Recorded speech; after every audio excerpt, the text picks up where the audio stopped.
See reflections on the water, more than darkness in the depths. See him surface and never a shadow. On the wind I feel his breath. Golden eye, I found his weakness. Golden eye, he'll do what I please. Golden eye, no time for sweetness. Join us for an electrifying conversation with EDM powerhouse Kendra Erika as she unveils her upcoming album License to Thrill, the James Bond songbook. From reimagining classics like GoldenEye and Skyfall with her signature electronic flair to sharing behind-the-scenes stories of blending 007's timeless allure with modern dance beats, Kendra opens up about her Billboard chart-topping journey, creative process, and what it takes to license a thrill. Whether you're a Bond fan or an EDM enthusiast, this episode is packed with insights, laughs, and a sneak peek into her February album release showcase. Mirrors, feel his presence in the crowd. Did you start out liking EDM and you just wanted to start doing it? Because it's not your typical, let's get three people together to play bass guitar, drummer, and a keyboard player, whatever. It's got a lot of electronics in it. That's why it's called EDM, electronic dance music. Right. How did you get into that? Well, I originally did not get into it. I had, I was, when I was 8 years old, I was straightened out from my tone deafness by a German opera singer. And he laid a foundation for me, and it was a classical foundation. And so I built upon that. And then I was involved in community theater, school theater. And then I started just performing out in local competitions.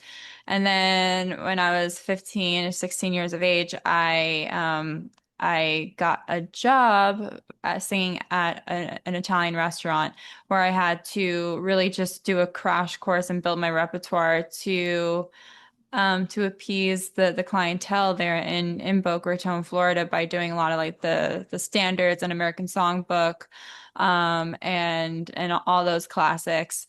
But I was always fascinated with the songwriting process. So I did a little bit of my first releases were pop and dance releases, but then I started working with an artist development firm in New York later on. This was like in my late teens, early 20s, Oh, you and were still young then, yeah.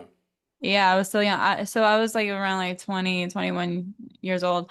And this was when I started to really take a liking for the likes of Lana Del Rey, Ellie Goulding, Jessie Ware, a lot of those, those classy, contemporary, but yet like very stylish, artists. And during this whole process, it's really funny because working with this development firm in New York, they were actually developing me as this Bond-esque type girl with this Lana Del Rey sound. And I put out tracks such as Miami Love, Hustler, and we were about to do another song, and just the songwriters I was working with, we were just hitting a wall.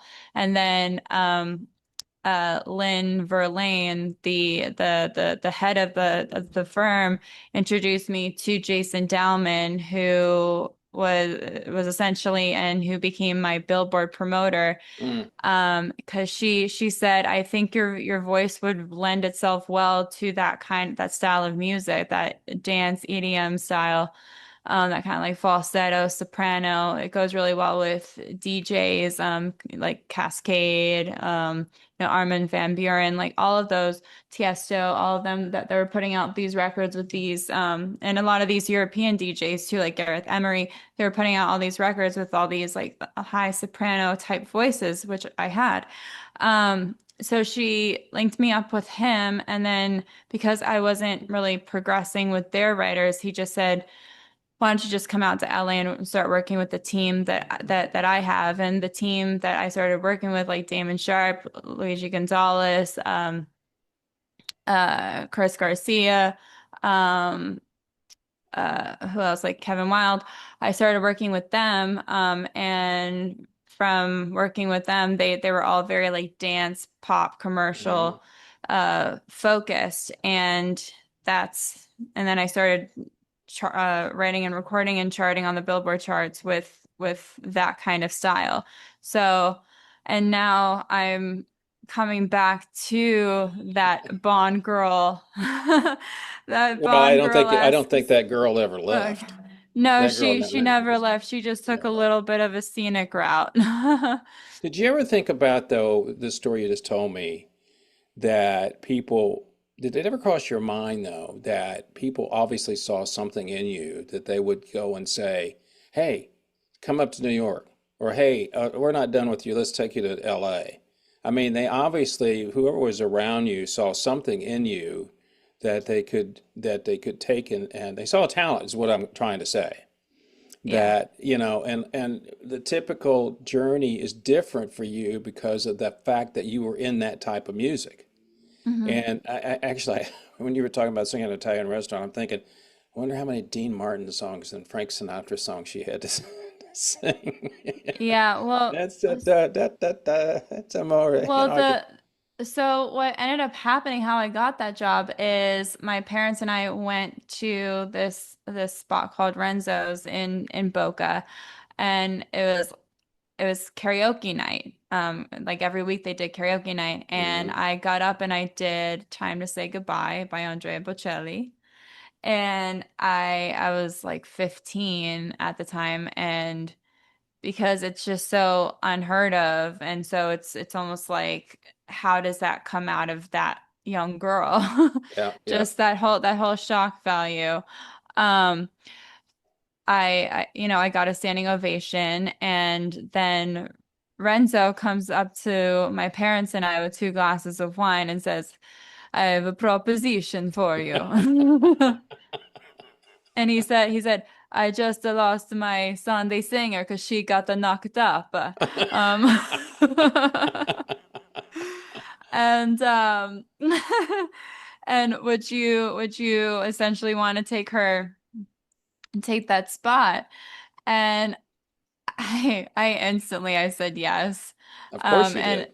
and I said yes even before my mom was like, Kendra, say yes, say yes, say yes, like kicking me under the table, like, say yes.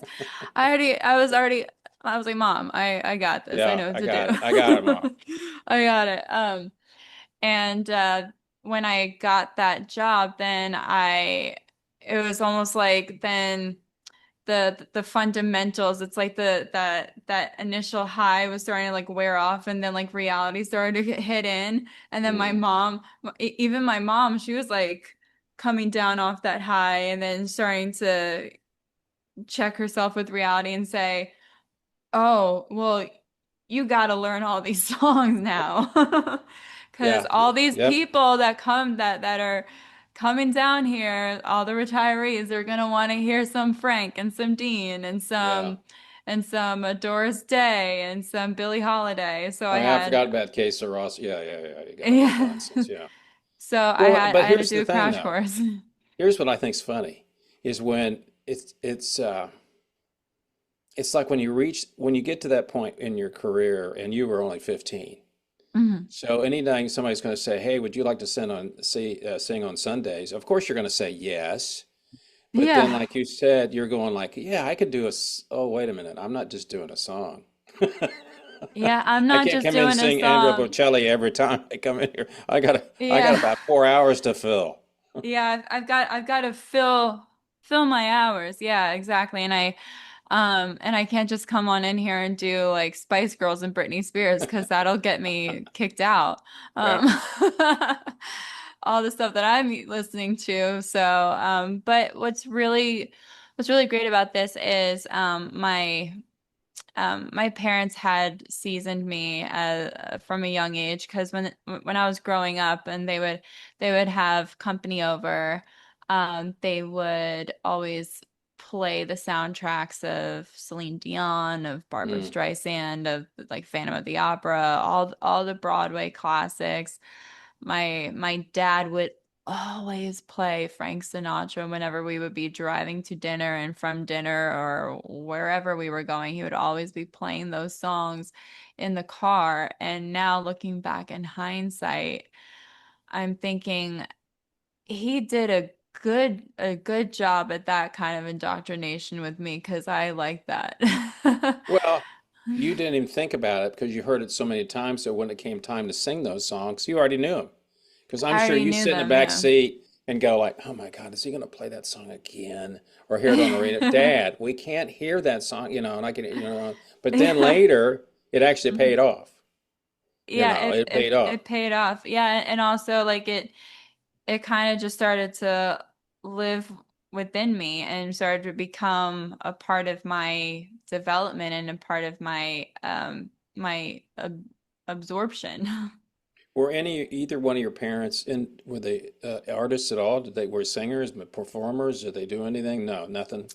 No, my mom when she was growing up, she took ballet lessons and piano lessons, but unfortunately with her father's situation, he unfortunately was laid off, so he couldn't Mm, afford the lessons anymore. But and also she had an experience where her dad was just so strict and made her practice 3 hours a day, even putting a timer on oh, the geez. piano, setting a timer.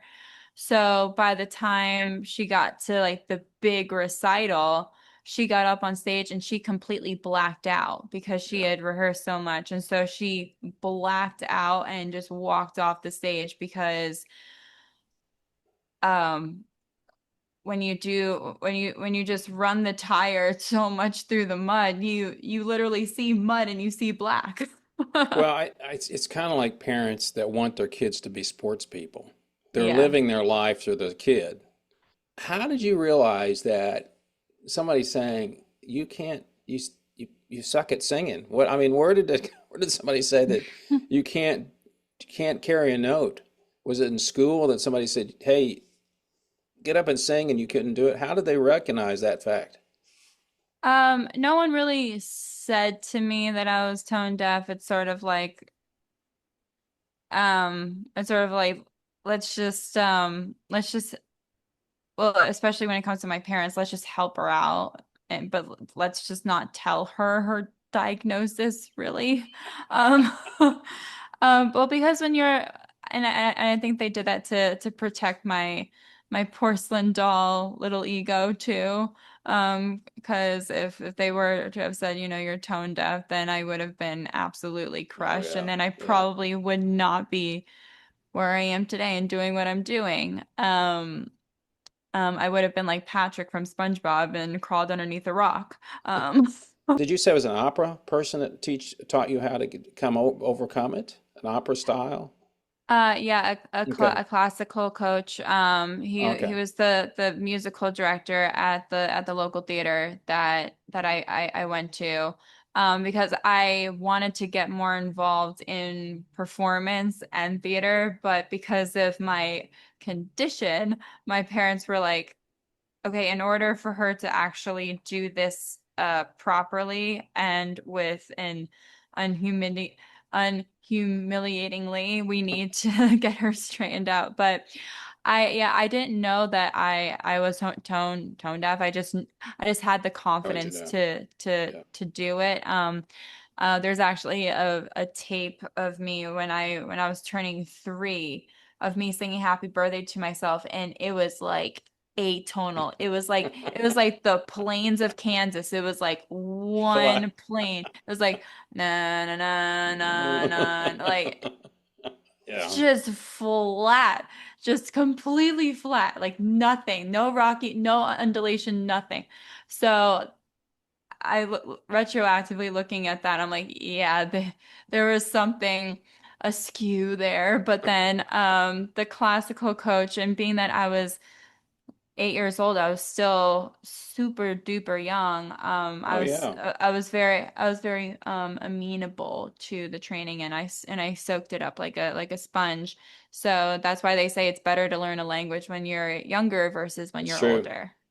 That's true. So, And if um, you're young and you'll learn it, you're better off. It's because when I was in that's when they taught you in high school is all these languages. By the time you're in high school, your brain's all screwed up. So if you I start, know. well, but I mean, point being, From all the bullying and the trauma and the but bullshit when and you're all 5 years old, your brain's that. not screwed up. So when you start talking, I mean, I live in Yeah. Dallas, so obviously Spanish is the main thing down here. I'm a Texan native, so but when you teach people at 5 years old, they pick it up because their brains are still, and and it's not like grown-ups. Right. But the other thing that was intriguing to me was you're talking to a guy that I was just having this conversation with my wife the other day. We were talking about the James Bond series. Mhm. And I was told by a little bird that you know a lot about James Bond movies. And Oh, is this little birdie platinum blonde and from Mission Viejo? well, no, it was actually in your bio. I go do research on everybody, even this. Hmm. I get it from the PR people, but then I do my own research. Hmm. Um, but was your parents the one that kind of turned you on to that? My dad was. Yeah, he showed me my first Bond movie when I was 7 years And which old. one did you see? I You don't don't remember? remember. I do remember though that it was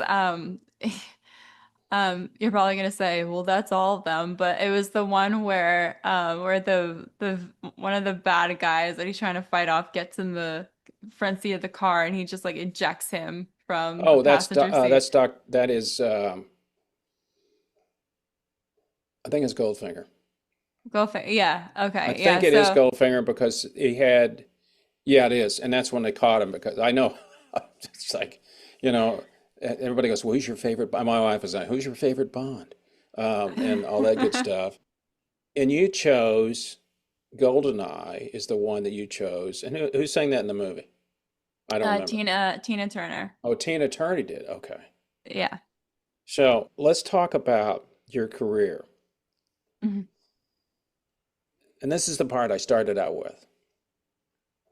EDM, excellent. I see things with 2 million views. I watch you perform a couple places, whatever's online, I can find Mhm. some of that stuff. And then all of a sudden you go, I'm going to go back to singing standards. I think that takes a lot of guts because the fact is, you obviously want to do it. That's why you're doing an album and releasing it in February. But it's something must be in your soul that says, I got to do this. Even Mhm. though I'm a successful EDM artist and probably could do that for a while. I don't know. I assume because it's so much electronic in it, but is it something that never left you that you always wanted to go back to singing in the Italian restaurant? Um, well, You know what I mean? Going back to the yeah, classics, yeah. which that the Yeah, Golden Eye and all that yeah. songs, they're not classics, but they are. Some of them are. Ab Absolutely. It's something that never left me, even when I was doing a lot of the EDM stuff and being, the young, wild, and free kind of, you know, defiant sort of sort of artist. And even so that essence um aesthetically never really left me either, even when I was doing EDM, because I never really subscribed to a lot of like the contemporary aesthetics that are out right now. Like I never fell into that sort of cookie cutter formulaic look that's kind of just frivolous and just a little Yeah. I would say elementary and surface level. Like I always wanted to make sure that I had that sort of classic look throughout whatever I did. So I But have to, what we just mentioned that. What do people mhm. come up and think what country you're from? Oh, I get everything from Russia to Russia to Russia. Russia. Yeah, everyone Okay. thinks I'm either from some Eastern European country, but or from Germany or from Norway or just something Scandinavian or Eastern European. Right.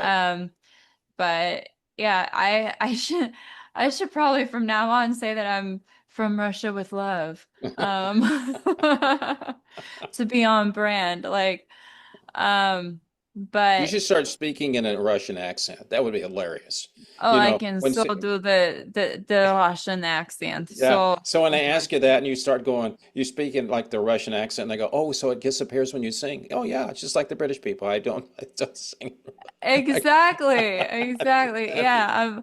I'm like I'm listening to Amy Winehouse. I'm like, that could be like a black woman from the South. yeah, it's the same thing. But you know, the other thing Yeah. about what you're doing is there's more exposure for you. I Yes. mean, as far as an artist, because it's you're laying yourself bare out there when you're Mhm. doing whether you're doing a James Bond music or something classic, whatever you want to call it, you gotta sing it real good, as we say, because Hmm. people know. And not that EDM is not this, it's you still have to sing on key and all that stuff, but you're not doing the long drawn out notes and you're not holding the falsetto and all that stuff, and you don't have a lot of you got the basic stuff behind you. Hmm. That's why I said at the beginning, you taking a risk, and for two reasons. That's one of them, but you got to know how good you can sing anyway, because that's why you would do it, because that's why you think you can do it, because that's why you did the album. But the other thing is, it's a different audience appeal, and so I've watched a couple of your videos, one where you're doing an EDM, and then one you're doing one of the Bond things. And Right. it's funny because you do have a tremendous amount of energy when you do the EDM stuff, which you have to have because that's what it is. Mhm. But then you're doing like 180 degree where you're just kind of laid back, which is exactly what you'd sing when you do what you're doing the other. Tell me what on this particular LP or the album you're working on, what tunes are on there? Did you write any of them, or are you just doing the classics? I'm not saying just, but I mean, you doing covers, or tell me a little bit about that. Yeah, the album is comprised of the classic Bond songs in a restylized and stripped down version. Um, and It's produced by Myron McKinley, who actually co-produced my cover of Witchcraft by Frank Mm, Sinatra a couple years ago. And Ralph Johnson from Earth, Wind and Fire also co-produced that with Myron as well, and that won a Hollywood Independent Music Award. Um, but Myron and I joined forces on this one because I knew that he was going to deliver, and that he was going to understand the assignment so well because he's stripped hmm down songs from like Man in the Mirror and also songs from The Wiz, and he has this ability to put another signature on it.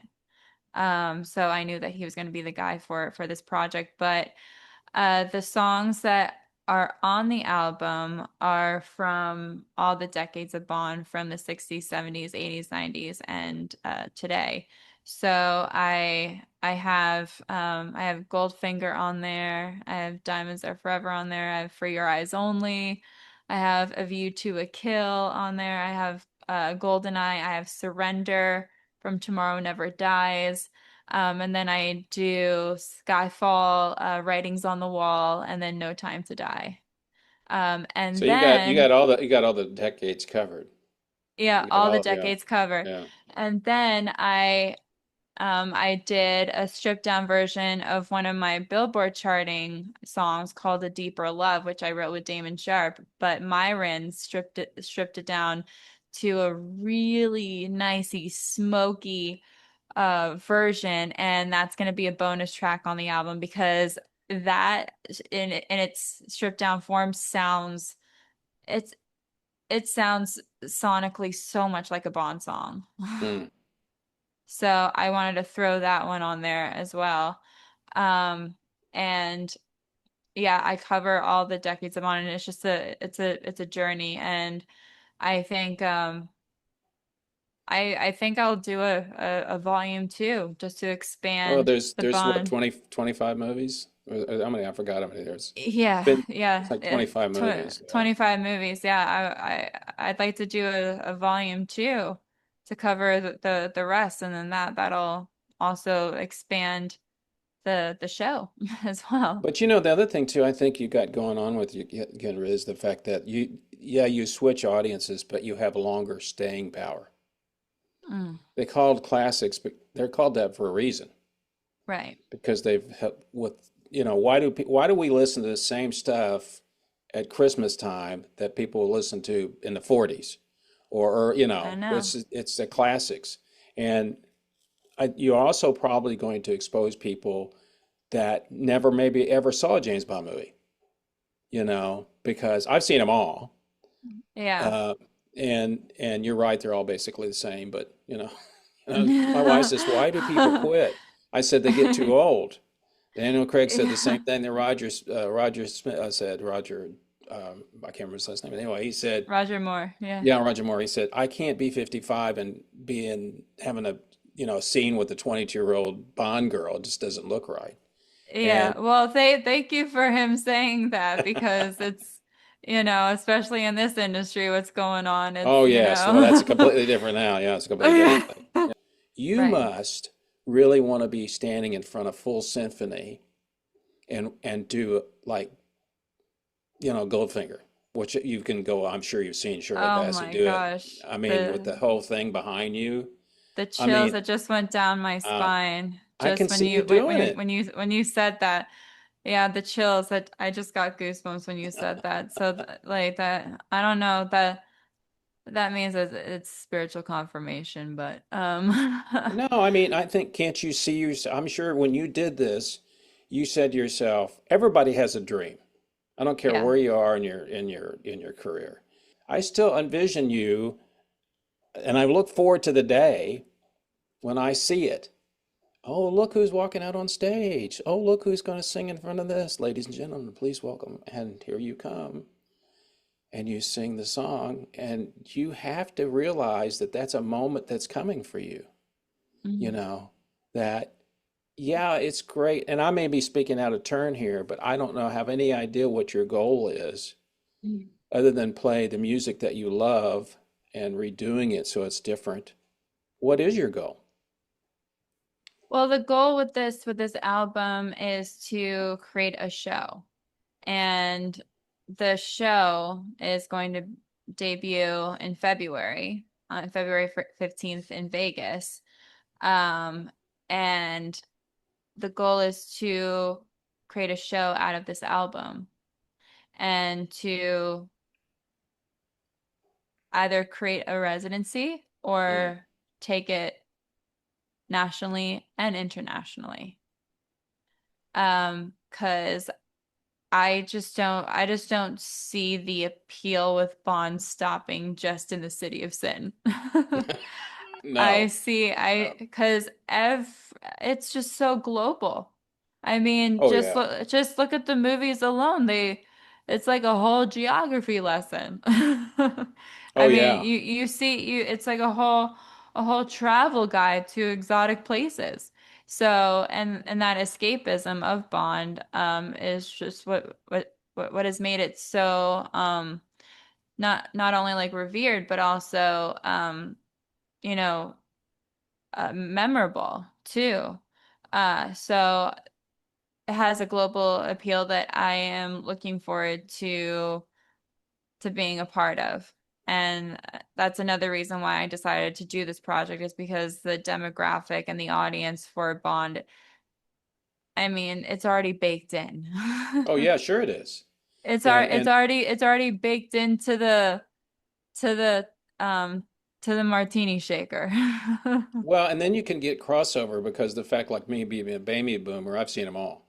I wasn't very Yeah. old when the first Dr. No came out. I was telling our friend the other day, I sat in the back seat of my sister's, who eventually became her husband, watching it at a drive-in theater, Mhm. you know. And back then, it was funny because the movies, they didn't have R ratings or anything, like they called them M for mature.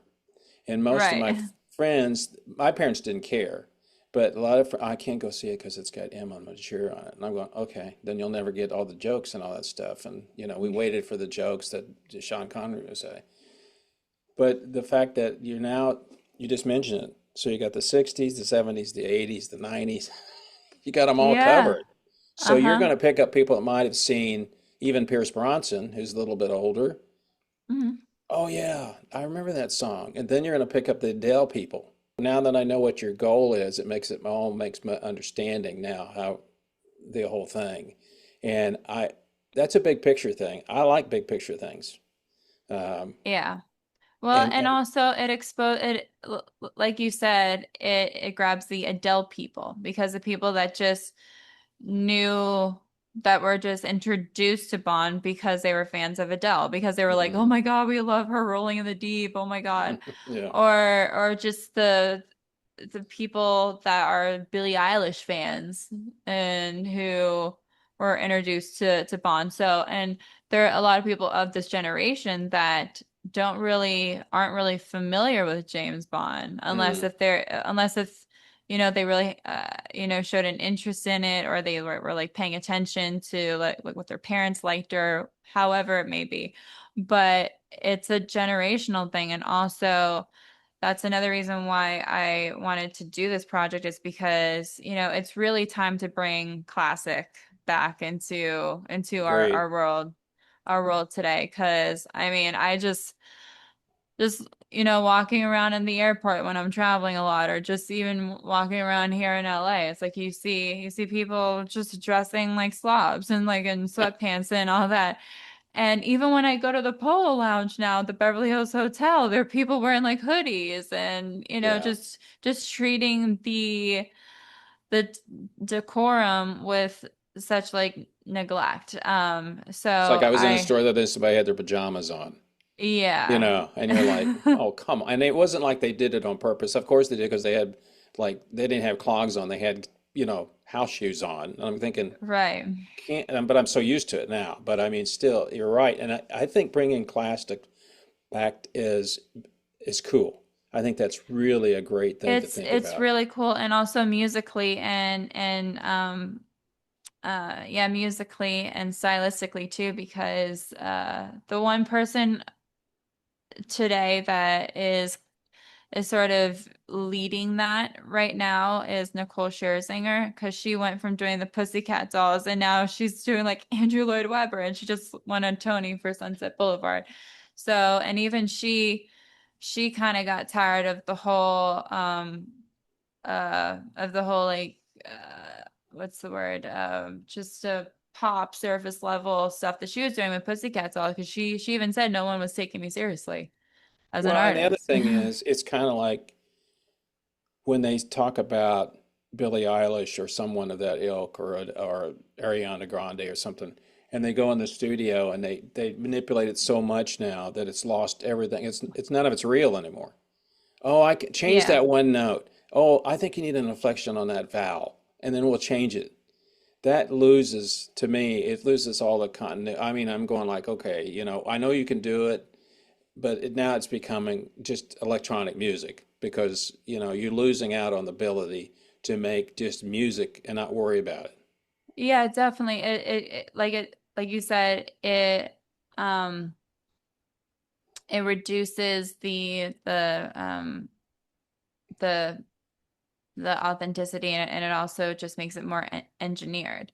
And even I mean, even when you were just saying that, when I was at a holiday party in Vegas this past weekend, uh a bunch of the performers that I've known and that I'm friends with, we all got up and we sang live. And just when I was hearing everyone just like sing live, like I was just so engaged in it, so Mm. engaged, like I was just, my body was just wanting to move just so naturally to it. Whereas when I go into a nightlife establishment today and there's like a DJ playing all the contemporary stuff, like I walk in there and I'm just head bobbing. Like I'm not, my body's really just not into it. Mm. I'm just keeping time. I'm keeping rhythm. But no, it's you're completely correct on that, in that it's now becoming cooler to do so. And I think even generationally speaking, a lot of our generation, like I go on TikTok now, they're doing different, they're doing there there are all these accounts now that are showing clips from older movies, and they're just Interesting. like little reels or little Yeah. clips. But I think people are like vying for that right now. What you're doing, you can't fake it. I No, mean, well, and whenever I do record a song and I do harmonies, I actually I have I have the producer, whomever I'm working with, I have them mute my lead vocal, because when I hear my voice, I get thrown off. But it's so funny, when I hear someone else's voice, I don't get thrown off. so you can harmonize with other people, but not with yourself. Is that what you're saying? Not with myself, no. That's interesting. So when I hear my voice, because it's just so, I mean, it's me. It's like so close that I want to, I feel so inclined to do what I'm doing in the lead. Um, So let me ask you that though. So as a producer myself, so you're sitting there and you do, it's going to have three part. Let's go with three-part harmony. You do the melody line, mhm. okay? How do you sing? Then do you have a chart that then you read the notes to know what you're going to sing? If you're not hearing the melody line, how do you know what to sing? Well, the whomever I'm working with, like, even I'll just do an example, a current example. Um, with Damon Sharp, I just did a song. I just wrote and recorded a song with him. He we deci we deciphered what the harmony would be, and then I practiced that, but then I did it without Okay, my lead, and then he was able to match it okay, I got it. production wise. So but it's really funny though, because when I was listening to, because right after I recorded it, the next day I had to go to Vegas, and then he sent me the song file to listen to. And there was one part where I said, I heard where I heard a harmony, but I missed it when I was there in the studio in person. And I told him, that's when I gave him the green light to use AI to then do the harmony on that.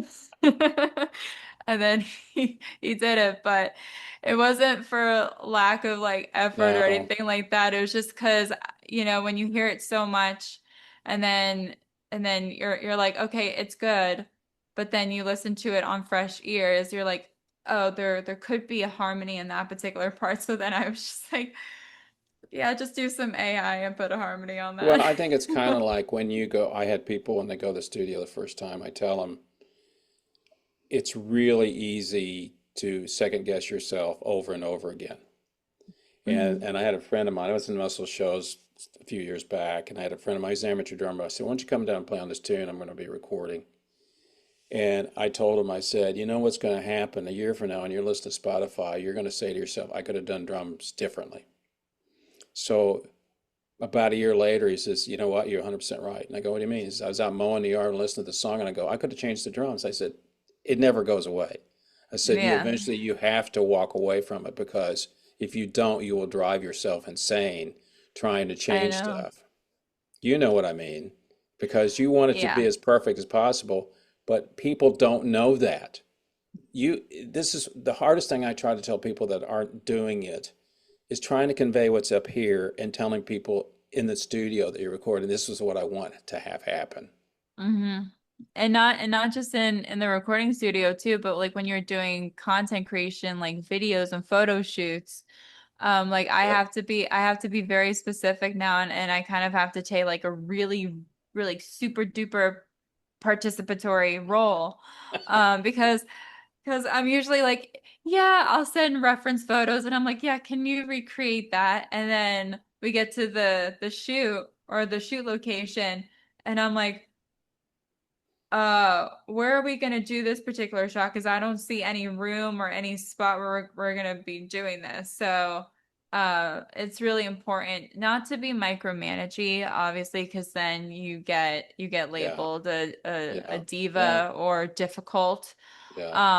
But it's always good um to be proactive and It's almost like to you have to storyboard your own videos, you know? yeah, you have to sort yeah, You don't exactly. want to Yeah, do because that, but it's like, that storyboard this, and it's like, I'm really? I'm the I'm the same way like your friend who's mowing the lawn because I watch videos that I re that I shoot and then the draft gets sent to me and then I'm like, oh God, I'm gonna have to fly back and do other shots and then it just becomes this.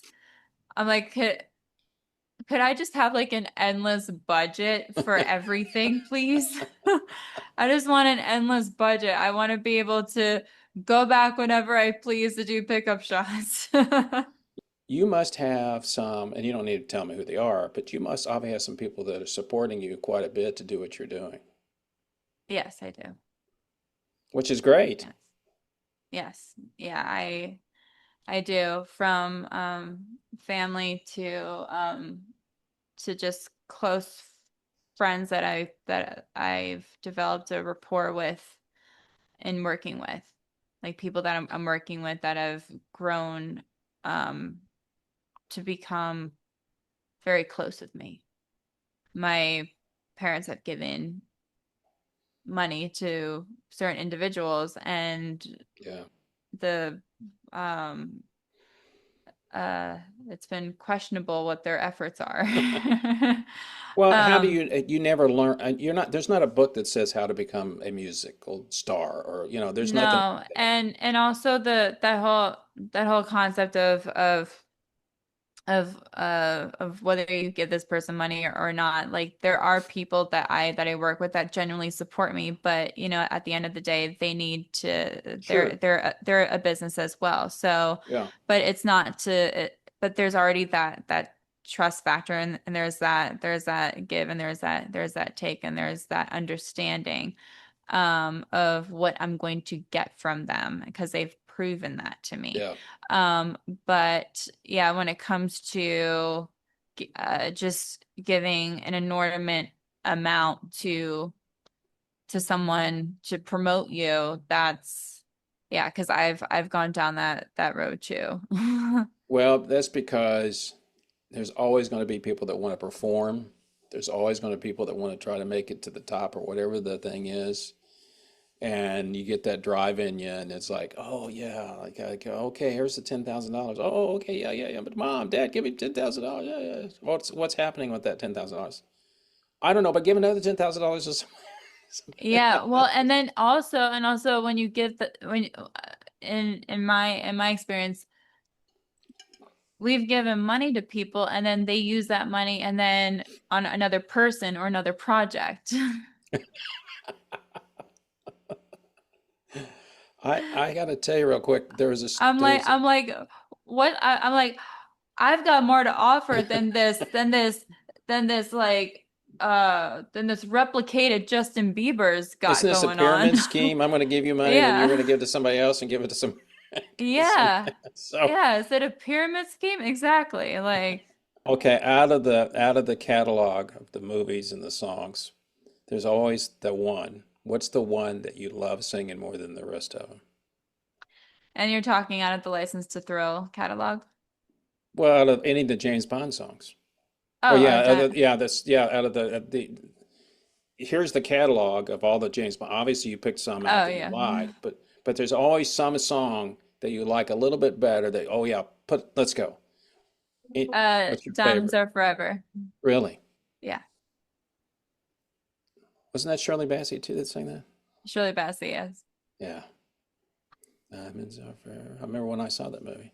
Uh, well, that Goldfinger song is a tough song. I don't envy anybody trying to sing that thing because that's not Yeah. easy. Well, the version that I do on the album is not as um not as theatrical. It's a Oh little bit yeah. more it's He was a like little a over the top, but that was it's a little 1964, bit so more like yeah. mystical, I'd say. It's very like I would say it reminds me of the Spider-Man soundtrack a little bit, just like a Hmm. little mystical. Well, Um, at the end of the day, I think that you've got a great idea. I hope it works out for you. I look Thank forward to you. hearing more from you. I always like seeing, somebody asked me this the other day. I was talking to an artist out of Ohio, and she said, thank you for interviewing me. Now I'm up for some kind of thing. And I said, okay. And I said, you know what I love doing is talking to artists that have not made it big. And that's a relative term for everybody, you know. Yeah. But I said, when I see them continue growing and Mhm. get bigger and bigger, and I was there at the beginning, I love that. I enjoy it. And I said, it's heartwarming for me to see people like, and hopefully one day I'll get to see you maybe in February. Yes. I rarely get to see people I interview because they're all over the country. If they come to Dallas, I always tell me when you're playing so I can go see you. But I don't get a chance to. So when I get to see him, but then when I see him being successful, I saw one today, interviewed, I think he's 18 now. I saw him, he was in Dallas, and he was a blues player, but now he's been asked to play at the Ryman in Nashville. And I'm Wow. going like, dude, you Dude, know. surf that wave, bro. So, once again, thank you so much. I wish you all the luck in the world. Um, look forward to hearing the whole thing, and look forward to maybe seeing you. Yeah, I would And, love that. and Please. then, can I Yeah. have your autograph? Oh yeah, hold on. Yeah. I could have one sent to you, so it'll be there just in time for Christmas. Well, you have a great weekend coming up, and continue much luck, and hopefully we'll see you next year. Yes, you too. Thanks All so right. much. Take care. See ya. Bye Bye. bye.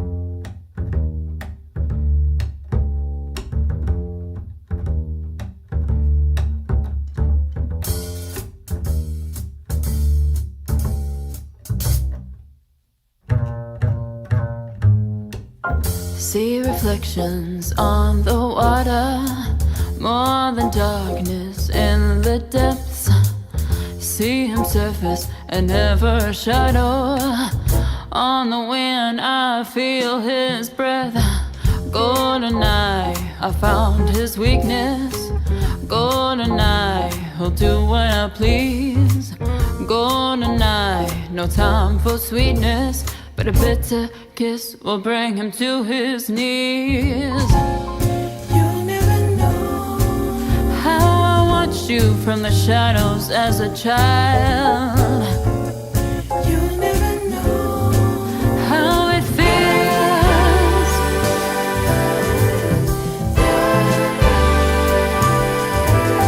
The tears.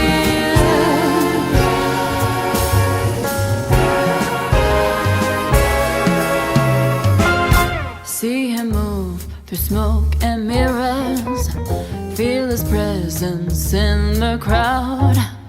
Other girls, they gather around him. If I had him, I wouldn't let him out. Golden eye, not lace or leather. Golden chains, take him to the spot. Golden eye, I'll show him forever. It'll take forever to see what I've got. You'll never know how I watched you from the shadows as a child. You'll never know how it feels.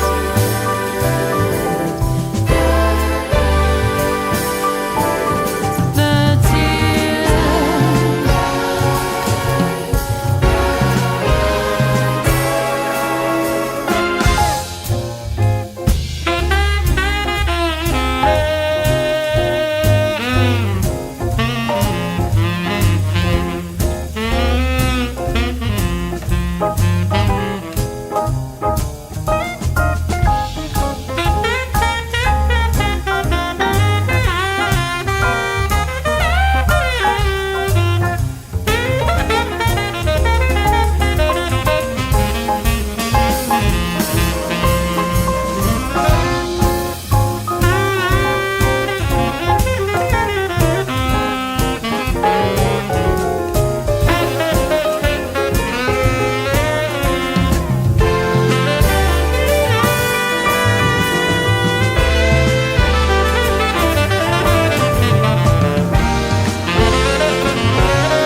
found his weakness. Golden eye, he'll do what I please. Golden eye, no time for sweetness, but a bitter kiss will bring him to his knees. Golden eye, not lace or leather. Golden chains take him to the spot. Golden eye, I'll show him forever. It'll take forever to see what I've got.